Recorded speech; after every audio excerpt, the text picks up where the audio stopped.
যে কথা বলতে চাচ্ছিলাম, মিশরের প্রেসিডেন্ট মোহাম্মদ বলতেছেন, সারা জীবন যত টাকা লাগে আমি আহমদ তোমাদেরকে দিব। রাসূলের হাদিস যত লিখতে যত টাকা লাগে, ওই সময় তো খাতা ছিল না, কলম ছিল না, কলা পাতার মধ্যে লিখতো, কচু পাতার মধ্যে লিখতো।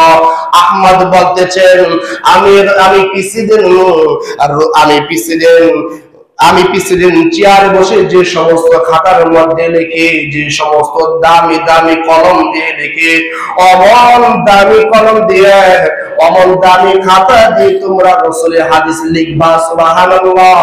তোমাদেরকে একটা মাদ্রাসা করে দিলাম এবং সারা জীবন তোমাদের খানা পিনার দায়িত্ব আমি নিয়ে নিলাম। আল্লাহু আকবার। তাহলে যেই কথা বলতে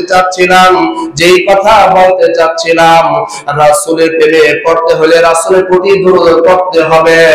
আল্লাহকে ভালোবাসতে চাইলে আল্লাহর বেশি বেশি নাম জপতে হবে। আজ তো আমরা আল্লাহর নাম বেমালুম হয়ে গেছি। আল্লাহকে কেমন করে ডাকলে আল্লাহ খুশি হবে, এমন ভাবে আল্লাহকে ডাকতে পারি না। যেমন করে আল্লাহকে ডাক দিলে আল্লাহ সঙ্গে সঙ্গে ডাকে সাড়া দিবে, অমন করে আল্লাহকে ডাকতে পারি না, যার কারণে আল্লাহ আমাদের উপরে নারাজ। দেখেন তো ভাই, আল্লাহকে নারাজ করে শয়তানকে খুশি করে। আপনি আমি সারা জীবন সারাদিন কত গুনাহ করতেছি, আল্লাহ খুশি হয়, আল্লাহ খুশি হয়। আল্লাহ বলেন, সারা রাত তুমি ঘুমাইলা, ফেরেশতা দিয়ে আমি তোমাকে পাহারা দিলাম, ঘুম থেকে তুমি জাগ্রত হলা। আল্লাহর উপর একটাবার তুমি শুকরিয়া করে বলো, আলহামদুলিল্লাহিল্লাযী আহইয়ানা বাদামা আমাতানা ওয়া ইলাইহিন নুশুর। এরপরে মসজিদের মিম্বার থেকে আওয়াজ আসতেছে, আসসালাতু খায়রুম মিনান নাওম। ঘুম থেকে বান্দা নামাজ পড়ো। আল্লাহ বলতেছেন, এই যে বিষয়গুলো আমি আল্লাহ তোমাকে ডাক দিই, আমি আল্লাহ প্রত্যেকদিন তোমাকে ডাক দিই, কিন্তু তুমি আমার ডাকে সাড়া দাও না। যার কারণে বান্দা তুমি এত খাটাখাটি খাটো, তারপরে তোমার রিজিকে প্রশস্ত হয় না। তুমি সারা দিন সকাল থেকে সন্ধ্যা পর্যন্ত এত কষ্ট করো, তারপর তোমার রিজিকের মধ্যে আমি আল্লাহ কেন বরকত দেই না জানোনি? কারণ আমি আল্লাহর প্রতি তোমার বিশ্বাস নাই। তোমার বিশ্বাস ছিল সকালবেলা রিকশা নিয়ে বের হয়ে গেলে রিকশা আমাকে খানা দিবে, টাকা দিবে। রিকশার প্রতি তোমার একই বিশ্বাস চলে গেছিল। তোমার দিলের ভিতর ছিল, আমি যদি জমিনে চাষাবাদ না করি তাহলে জমিন আমাকে খাওয়াবে না, আমি রিজিক পাবো না। তোমার আল্লাহর প্রতি বিশ্বাস ছিল না, জমিনের প্রতি তোমার বিশ্বাস চলে গেছিল।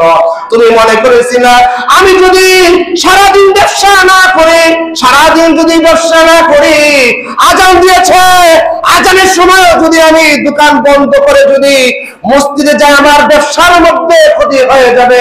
অতএব ওই সময় তুমি আল্লাহর প্রতি বিশ্বাস একই আনতে পারো নাই, যার কারণে সারাদিন খাটাখাটি করার পর এত রিজিক, এত টাকা কামাও, আল্লাহর পক্ষ থেকে তুমি কেন বারাকাত পাও না?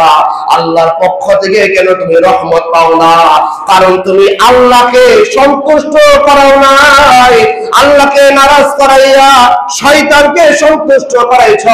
এর জন্য আল্লাহ তোমার প্রতি নারাজ। আমাদের কথাই বলে আপনাদেরকে কেমন করে বলবো?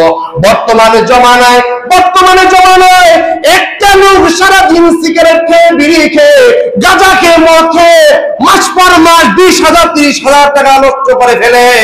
আর আমরা এই টাকা দিয়ে 4-5 মানুষ কেমন করে চলি? এটা টাকা চলাই না, এ আল্লাহ আমাদেরকে চালায়।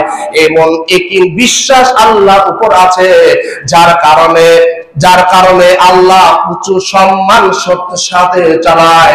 জামা পরি তো সবচাইতে দামি জামাটাই আল্লাহ পরায়, ঘড়ি পরি তো সবচাইতে দামি ঘড়ি আল্লাহ পরায়, মোবাইল চালাই তো সবচাইতে দামি মোবাইল আল্লাহ চালায়, জুতা পরি তো দুবাই জুতা, বেল্টের জুতা, বাটা জুতা ছাড়া আল্লাহ এগুলাই পরায়। এগুলো এই যে অল্প টাকা দিয়ে সঞ্চয় করা সম্ভব নয়।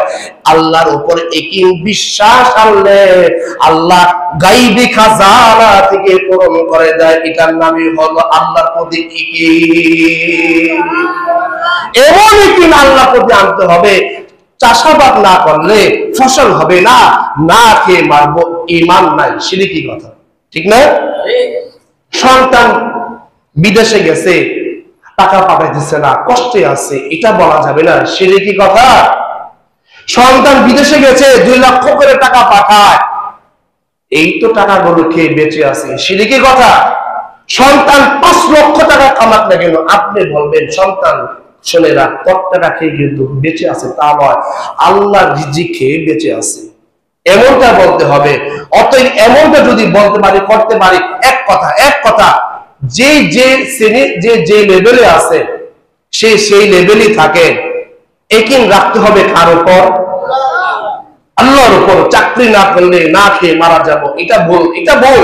করোনার সময় যারা আমরা চাকরিজীবী ছিলাম, 3 মাস পর্যন্ত কোনো চাকরি করতে পারি নাই, তো ওই সময় 3 বেলা খেয়েই তো মানুষ জীবন যাপন করছে কি করছে না বলেন? করছে। ওই সময় আমাদের মাদ্রাসাগুলোর সময়, আমি মসজিদ ইমামতি করি না, মাদ্রাসায় চাকরি করে লাগাতার 3 মাস টানা বন্ধ। ওই সময়ও আল্লাহ তাআলা খাইয়ে রাখছেন, কোথাও হাত পাততে হয় নাই। হাত কিভাবে পাতবো? কারণ নবাবগঞ্জে নবাবী ছেলে তো কারো কাছে হাত পাততে পারে না, না খেয়ে মারা যাবো, নবাবী ছেলে তো কারো কাছে হাত পাততে পারে না। 3 মাস তো চাকরি করি নাই, মাদ্রাসা থেকে টাকাও দেয় নাই, 3 মাস ঘরে বসে আল্লাহ রিজিক পাঠাইছেন, আল্লাহর উপর ইয়াকিন ছিল। এমন ইয়াকিন আপনার আমার যখন আসবে, তখন দেখবেন টাকা না থাকলেও আপনি ভালোভাবে চলতেছেন, টাকা না থাকলেও আপনি ভালোভাবে খাইতেছেন, টাকা না থাকলেও আপনি দামি দামি পোশাক, ব্র্যান্ডের পোশাক পরে আপনি রাস্তাঘাটে চলতে পারবেন। এটাই আল্লাহর উপরে যখন ইয়াকিন বিশ্বাস আসবে, তখন এমনটাই সম্ভব হবে, ঠিক কিনা জোরে বলেন? ওয়া আলহামদুলিল্লাহি রাব্বিল আলামিন। একটা মেসেজ